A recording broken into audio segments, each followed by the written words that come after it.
Hey, welcome to Life in the Leadership Lane. I'm your host, Bruce Waller, where I get to talk to leaders that are making a difference in the workplace and in our communities. What did they do to get started and what are they doing to stay there? And you are in for a treat today as we're getting to talk to Steve Gilliland. He's an award-winning speaker, author of multiple books, including one of my favorites, Making a Difference. We're going to talk about that today, a matter of purpose, passion, and pride. And he's also a member of the National Speakers Hall of Fame. And I'm so excited to have you on the show. How you doing, Steve? Doing great, Bruce. How about you, man? Man, I'm doing great. I always like to start the show reflecting when I met my guests, or maybe when they just came into my path.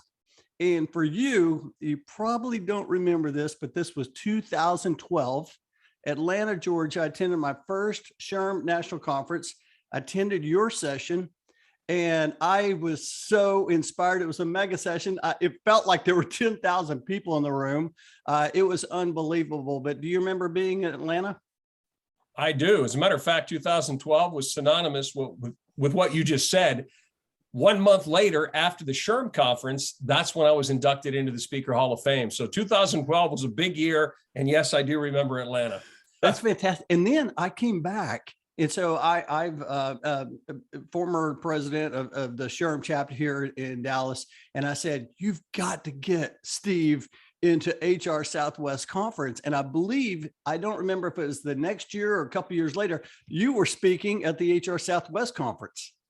Yes, I was. 2 years later, because the following year, I was already booked to speak somewhere else. And then we finally made it work. And by the way, what a conference. I mean, you've got the National SHRM Conference. And then I always say, you've got Southwest. So great time there. Well, they say everything's bigger in Texas. We like to think that, but no, it's a fantastic conference. Hey, we're going to talk about making a difference.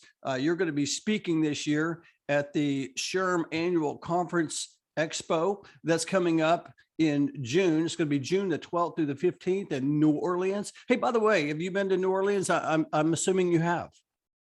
I have on several occasions, and the last SHRM that was there, I spoke at that as well. Matter of fact, Bruce, this is my 15th consecutive year speaking at SHRM. So yeah, it'll be every year it's kind of one of those, all right, I'm going to do it again. Here I come.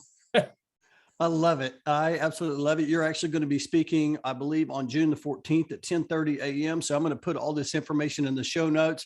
Hey, I would love for you, before we talk about what you're going to be talking about at SHRM this year, I would love for you to share the Steve Gilliland story. Like, where did you grow up and how in the world did you get into speaking, which has led you to the Hall of Fame? It's kind of funny because I grew up north of Pittsburgh, about an hour north of Pittsburgh, and steel mills, coal mines, blue collar, great work ethic. And, a lot of guys that I went to high school with, I mean, we still get together every once in a while, but it was an area where you weren't going to college. A lot of, high percentage of kids back then didn't go. And of course, I'll give away my age. That was in the 70s. But I was determined that's what I wanted to do. And then I got a chance, I'll never forget, an English teacher who was ahead of the senior banquet. We had a senior banquet at our high school, and I graduated, Bruce, and people listening right now, I graduated with 1,176 in my senior class. Wow. Now, you think they do things big in Texas. That was a large senior class. But they asked me to MC the banquet, and we still have a picture of me at the podium in front of all my classmates. And of course I had teachers that were, advising me, can't say this, say this. But that was the launch point. We actually have a picture of, I'm on the Holiday Inn marquee way back. Now, again, this is 1976. So if you said, when did you start? That's when it was. And then from there, I went into the greeting card industry. And that's kind of where my creativity in terms of knowing that I wanted to write a book. But if you were to say to me two things that kind of were, as Malcolm Gladwell says, there's those tipping points. For me, one was I attended what was called a success seminar. You may know the name Peter Lowe was putting them on. The late Zig Ziglar, he was there. Norman Schwarzkopf was there. The great Willie Stargell used to play for the Pirates. Well, when I walked away from that, I literally said to myself, man, I would love to do that. I would love to get in front of people, inspire them, entertain them, because I've always had this theory: if you're laughing, you're listening, and if you're listening, you're learning. So that was kind of my theory. And then from there, I had a secretary. So the tell-all on this one is, and literally, I can't tell you the number of copies of Enjoy the Ride that sold. They gave me a number one time, which I didn't believe. And I said, wow, time has flown, and boy, the copies have sold. But in my book, Enjoy the Ride, Bruce, I tell the story of having a secretary in my corporate life who looked at me one day and said, if every job in the world paid the same, what would you want to wake up and do for the rest of your life? And that was it. I mean, 3 months later, I was putting together a plan to resign my position and go out, and not ever imagine doing it to the level that I do it now. But I wanted to inspire people. I wanted to encourage people. And I've done that for the last 23 years. Man, what a gift. Hey, and by the way, if you're listening right now, you need to have your pen out. You need to have your notebook out. If you're laughing, you're listening. And if you're listening, you're learning. There's going to be so much gold here. I love it. Hey, let's talk about SHRM 22, New Orleans. The theme of the conference this year is cause the effect. And I was just curious, Steve, if someone said, hey, cause the effect, what's that mean to you? How would you respond to that? Well, first of all, cause is a reason. That's the reason. And I'm a big guy on purpose. So that cause, the effect is, my interpretation is, you create the reason to improve something, and that reason, it's, for example, making a difference. Leaders get a chance to cause the effect by influencing people. They influence the growth of people, and then they influence them through their vision and their purpose and a direction. So if you are a person who is going to cause the effect, you're going to be the reason for that. Think about a culture. Think about morale. Think about teamwork. Think about productivity. I'm also doing a session at SHRM called Hide Your Goat. Strategies to stay positive when negativity surrounds you. And again, that's cause the effect. You can be a person who can walk in and impact a culture within an organization. You don't have to be in a leadership role. You just need to be a person that walks in. And I've always said this: do you influence them, or do they influence you? You need to be the influencer in those culture pieces. So for me, cause the effect is, you create that culture, you create something, you're the reason, and then it impacts it, and that gives you the result. So the cause, you're the reason, and then the effect, what's the result of what you've done influentially? I love that. I love everything about that. And by the way, you mentioned making a difference. I just happen to have your book. So those listening, you go to the video, you can see I'm holding up the book, Making a Difference. Of course, Steve, you signed that for me at the HR, so at the West Conference is when you signed that for me. And I just absolutely love that. And you're going to be talking about, you mentioned Hide Your Goat, making a difference. And I wanted to talk to you about this particular session, making a difference. But first question I'd like to ask is, what do you love about sharing this message? I mean, you've been sharing this message for a long time. Well, one of the things that I've always believed in it's who I am, and I wouldn't be sitting here today talking to you if it wasn't for this.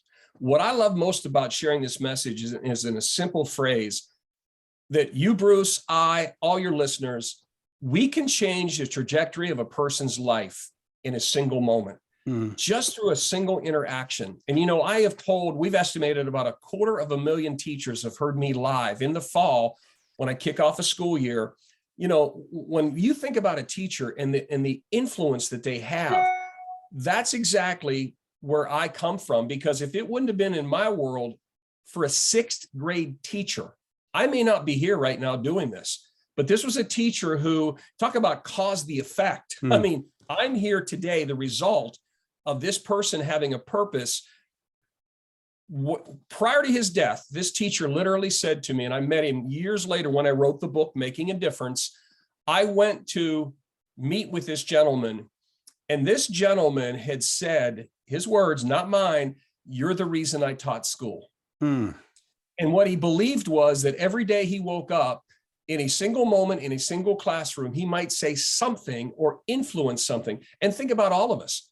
It can be in any way, any walk of life that we're doing. It doesn't have to even be at work. It can be a neighbor, a friend, somebody in a grocery store. So, again, long answer to your question, but you can change the trajectory of someone's life in a single moment.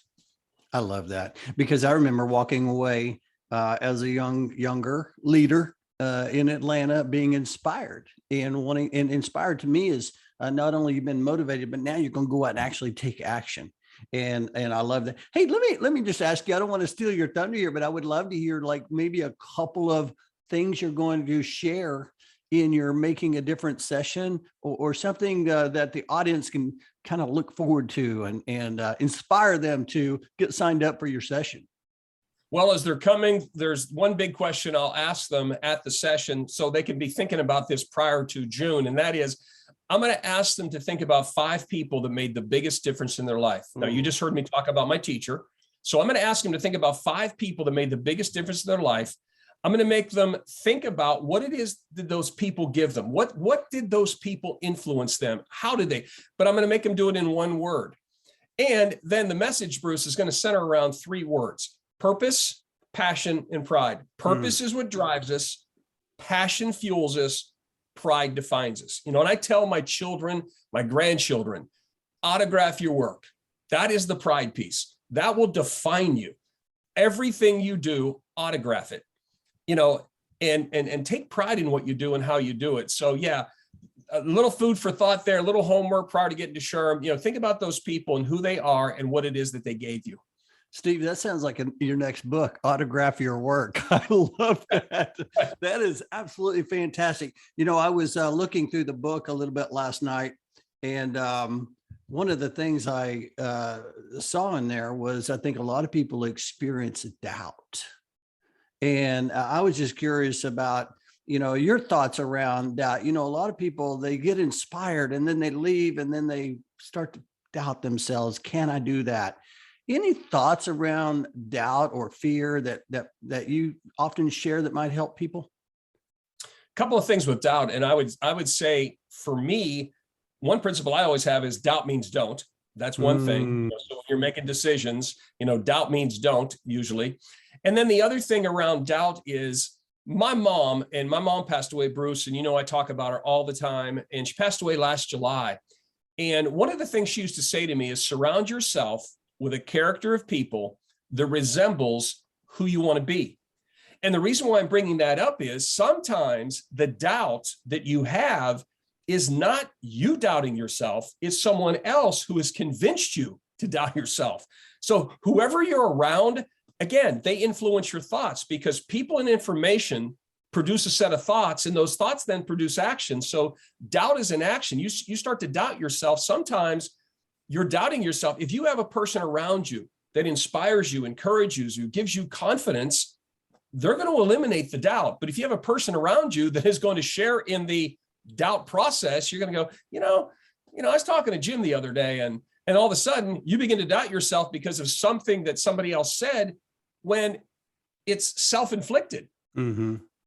Yeah, I love that. And I think that what you're talking about, when you surround yourself with believers, right? People that give you that confidence, help you believe, you're able to just keep on moving. And I just love that. Hey, another thing I saw also was, you talked about, you're going to ask the question, think about 5 people that have made a difference in your life. And by the way, I'm ready to write that down. You also shared at the end of the book, making a list. Whose list are you on? Can you talk a little bit about that? Because I got to tell you, when I put the book down last night, I went to bed inspired. Well, let me tie it in then with what I had said about teachers. We'll use them as an example to answer your question. Okay. When young people graduate, and we're going to use it in this calendar year. So when they graduate this May or June, whether it is from college, whether it is from high school, when you fast forward 10 years from now, if I were to look, the last commencement address that I delivered, I turned around, put my back to the graduates and looked at the professors. I looked at, the people that were the teachers, and I simply asked them to look out into that audience and ask themselves, 10 years from now, these young people that are graduating, if I were to ask them in another setting, what 5 people made the biggest difference in your life? Would you make their list? Would any of you be on their list? And when you think about that, when I ask people at the end of your journey, when you think about your church, you think about your community, you think about where you work, as a leader, think about leaders in organizations. If I were to ask that question, what 5 people made the biggest difference in your life? Ask yourself, how many of you would have them on? Who puts you on your list? I mean, how many people? Now, it's cute because my one son heard me one time and he goes, Dad, I just want you to know you made my list. And I'm like, hey, well, thank you, buddy. I appreciate that. But that's what it is sometimes, and I spoke up in Wisconsin. I'll never forget this. I walked in just like this. There was like a pre-interview. When I got there, they had the name of their schools, whether it's an elementary, middle school, high school, and on the back of every single t-shirt of hundreds of teachers, it said, make someone's list. Ooh. Their mantra for that school year was that those teachers made someone's list. So it's a very powerful thing when you really think about it. Not because I have created it, said it, or written about it, but it's just the principle of it really is true. Boy, talk about cause the effect. I mean, think about that. If you take that to the workplace, right? You have all these HR leaders you're going to have in your session. What if they all went back and everybody had on those shirts? And inspired the workplace. That is just absolutely fantastic. I always talk about, for me, I always feel like I have a mission to help the HR community like move and inspire, right? And so you are doing incredible things. I bet you a lot of people have you on their list that have heard you speak for the last 15. I just absolutely love it. Let me ask you this question. For when people leave your session, what are you hoping they come up and they talk to you about or tell you? I'm hoping, and again, and it's because of what we've gone through for the last couple of years, what I'm hoping that they get is that they'll reconnect with their why. Why do they do what they do?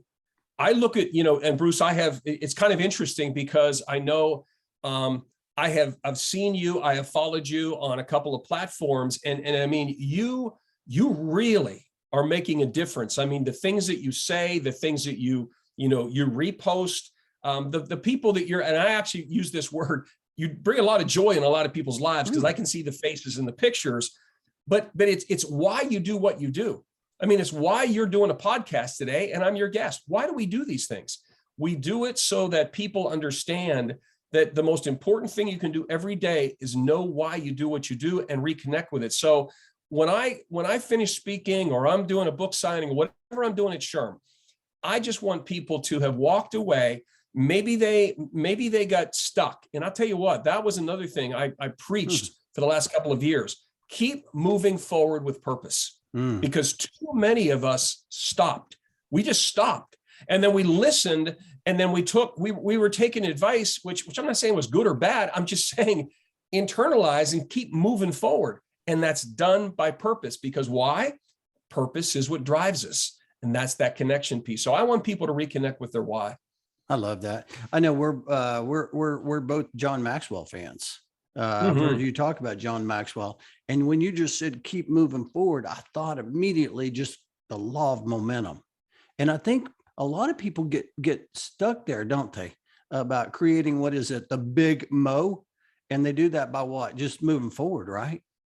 Exactly. And well, here we go again. John Maxwell, he defines leadership as influence. And I think that's the thing, he'll always, John, in one of his books, and I think it was the 21 Irrefutable Laws of Leadership, he said, we define leadership by influence, nothing more, nothing less. There's a lot of other things, but we influence people. And that momentum that you're talking about is when we can influence other people and we start to get that momentum moving in the right direction. But too many times, again, let me go back.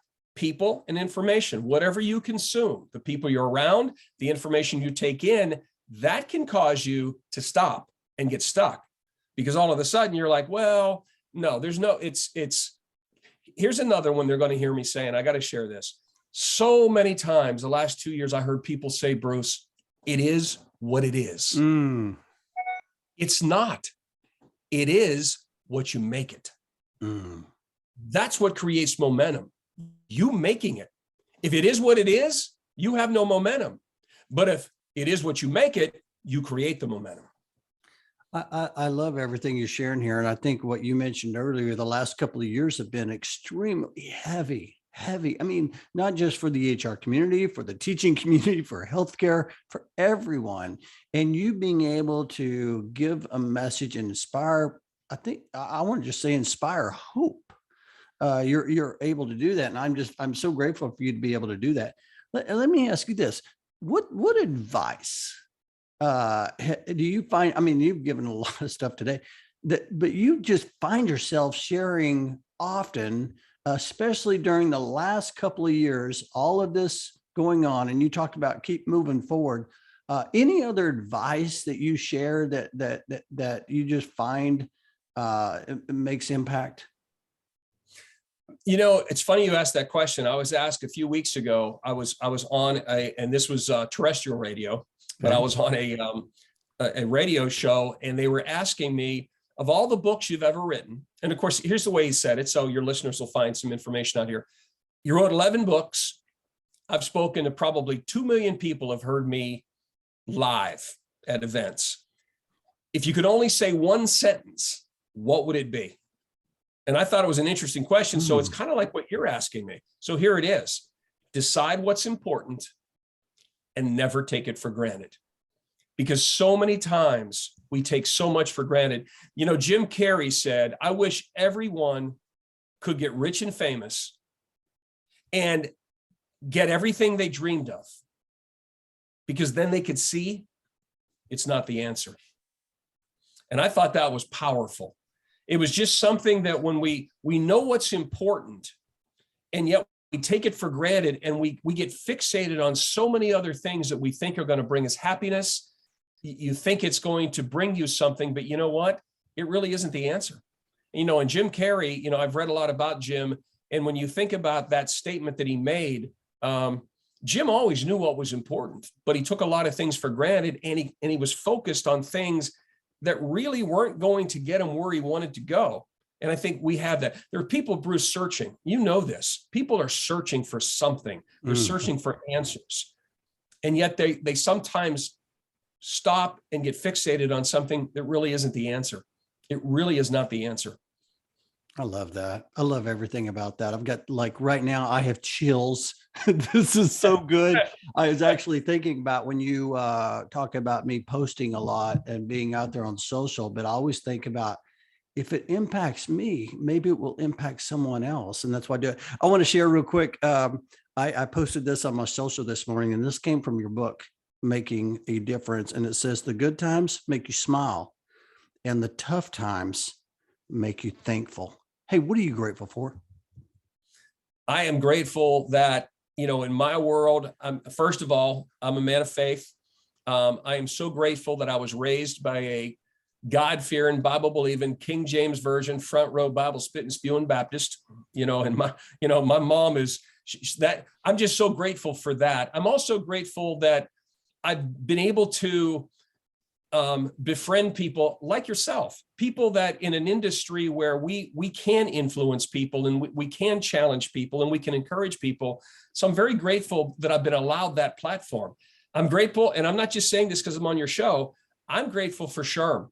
I am an advocate for HR. I mean, I wrote an article several years ago, and I got so many comments on it. It was entitled The Unsung Hero. And the unsung hero, it was the HR professional. It was that person who every day went in and I believed made a difference.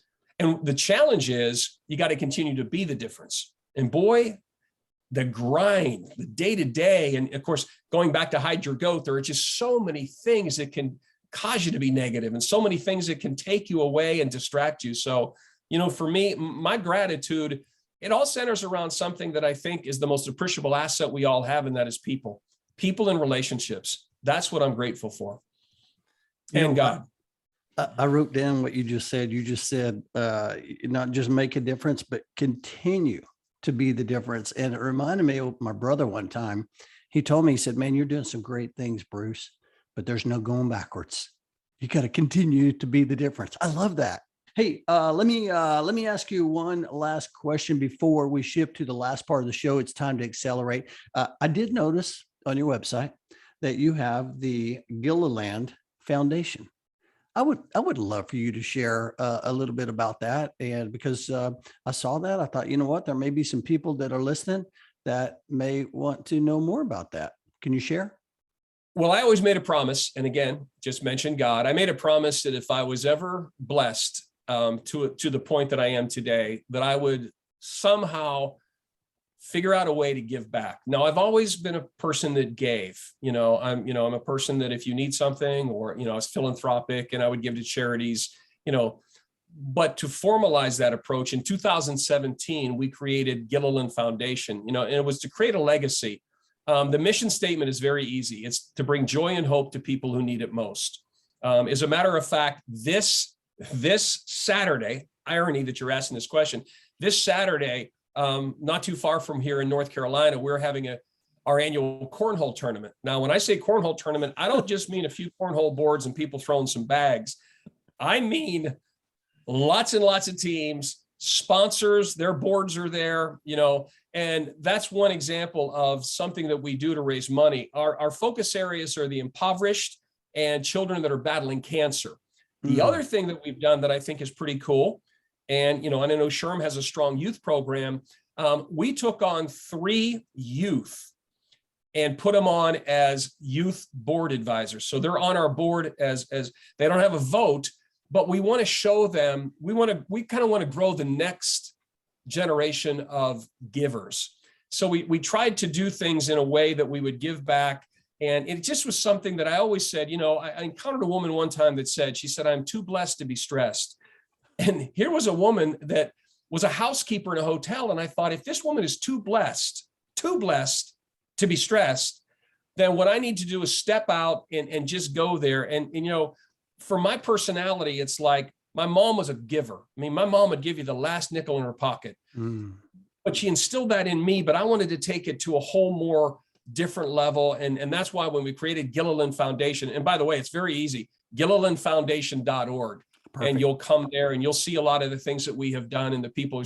We support the SHRM Foundation through our foundation. And I wrote a children's book, by the way. It's called The Story About Margaret. Okay. We give 100% of the price, not the proceeds, the price, 100% of that price, $9.95. Anybody buys the book, The Story About Margaret, they get it on Amazon or they can go to my website. But, I put a plug in because that is one of those that $10 goes directly. There's not a nickel that stays within our organization. And by the way, Gilliland Foundation is all volunteers, no paid employees. This is so fantastic. I love that. And go register for the SHRM conference. Get signed up for Steve's session, and you're going to learn more about making a difference. You're probably going to learn a little bit more about everything he talked about today. I'm so inspired. Hey, I want to spend the last 5 minutes talking about, I like to call the show, this part of the show, it's time to accelerate. And so I just want to ask you a few fun questions. First question I like to ask is, you like we talked earlier, you've traveled the world speaking to over 2 million people. I just love that. Any favorite cities that you've enjoyed visiting? Oh, man, that's tough because there's so many cities that I think are just absolutely incredibly remarkable. But one that I enjoy visiting because I like music, I like culture, and I love food is New York. So in the US, I would say New York. The place internationally that I've traveled that I think is just, I'll never forget getting to the top of the incline and looking out and thinking, wow, if you're not a believer, just look at what I'm looking at. And that's Capri. Now, some people pronounce it Capri, Italy, but I think the proper pronunciation is Capri, Italy. That is probably one of my favorites. I would go back there and I could spend a week just eating and shopping. Yes, this male loves to shop. I love it. I love it. Hey, let me ask you this. You mentioned this is the 15th straight year speaking at SHRM. What are you most looking forward to for SHRM 22 in New Orleans? People. I mean, that's an easy one. I love people. I mean, You talk about getting filled up. Some days, I always tell people, you got to fill your own cup before you can fill somebody else's cup. So SHRM, people will come up to me and say, oh, thank you, thank you, thank you. And I'm like, no, thank you. And this year, by the way, something really great. I'm doing Hide Your Goat, as one of my sessions, and you're going to love this one. We are going to be giving away at the trade show Hide Your Goat totes. So they are the coolest. It's going to have, the goat with a bag on its head. It'll say Hide Your Goat tote, but we're excited about that. But it's the people. Again, when that expo opens up on Sunday, we love it. People start coming by our booth and I get a chance to talk, and, it just is fun. So that's what I look forward to. Hide Your Goat totes. I love it. I'm going to be down there. Oh, I cannot wait. Hey, let me ask you this. You talked about cornhole. You talked about some other things. What energizes you outside of speaking? What do you love to do? People are going to think like, no, wait a minute. This is a little too, I don't even know the word, but I love giving and I love helping. So for me, I'm the guy that if I see the neighbor who's blowing his leaves, I'll go get I'll get my still blower and, awesome. I'll help them. There's just a satisfaction of knowing that you were a part of something that it really did make a difference. And I know people sometimes say, do you believe everything that you write? Let me tell you something. And I think it was you that posted it. The hardest thing you do is live the book that you write. I just love helping people. I love surprising people, by the way. When I hear somebody say something, if there's a need, I love to be the person that kind of swoops in, by the way, anonymously, many, many times, giving something to someone, they have no idea who did it. You just walk away feeling like, you know what? My crown and reward is a little bit later. I love that. As a matter of fact, I talk about in presentations that I do here locally, I talk about the 5-star experience. And I talk about, think about giving someone a LinkedIn recommendation without them even knowing. Like, have you ever gotten a recommendation, you weren't expecting it, or a note in the mail with a stamp, like stamps are 50 cents, by the way, a stamp on a letter like those. It's just those little things, isn't it? It is. And something, every time I speak, after every engagement, we actually send a plush goat with a collar that says Hide Your Goat. And then in the card on the outside of the envelope, it says Got Goat. And then I wrote a thank you note inside. We actually mailed them something in, snail mail, but I send lots, and I've still continued to do this. I still write notes. I'm not saying there's anything wrong with email. Please, nobody judge me on this. Sure. I'm just simply saying that I use a combination. And when I really, really have that tug in my heart that I want to say, I'll write the note, just because I believe when they read it, it's like you took the time, as you said, you spent the 50 cents. But it's just something that they enjoy, and it really means a lot. By the way, speaking of notes, those 5 people that you put on that list, I'm going to challenge the audience at SHRM to write each of the 5 that are on the list a letter. Ooh. Letting them know they made their list. I love that. I love that. Get ready. Get ready. This is going to be fantastic. You mentioned that just now, and something popped in my head. I was watching Ed Reed being inducted to the Hall of Fame. Oh my, yes. And he was given his speech. And of course, I'm always interested in people that have made the Hall of Fame. I want to know what they have to say. And he looked over at one time, I believe it was Kurt Warner, and he said, I still remember that book you sent me when my brother died. And I just had my eyes were full of water, joy, gratitude. It was just unbelievable moment. And it was because he sent him a book. And so when you talk about, it's a mixture of everything, but when you do something small like that, it can be really big. It can be really big. I've had so much fun today. This has been absolutely incredible. I cannot wait to see you in New Orleans. Hey, I have one last question that I love to ask all my guests. It's my favorite question. And here's the question. Steve, 10 years older, is knocking at your door, and you're going to go around the corner and you're going to answer that door. What's he going to tell you? He's going to tell me that if you're going to write a book and it's going to become a best-selling book, you better live that book. Because I am a person, and I already said this earlier, that advice is going to be to the younger me. Just make sure that if you're out there giving a message, My mom used to say, I would rather see a sermon than hear one. If you're going to deliver that message, whether it is verbally or in the written form, just make sure you live it, because people are going to watch you. They're going to watch you, and they're going to make sure that your actions match your beliefs.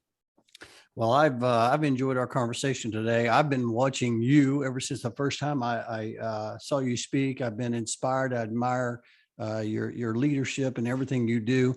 Hey, for those who maybe heard something you shared today, or want to follow you and learn more about you, what's the best way for them to connect?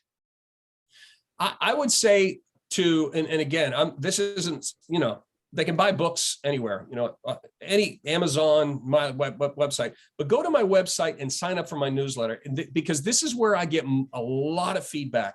If they'll go to stevegilliland.com, and I think it's at the bottom or somewhere, it'll just say sign up for the newsletter.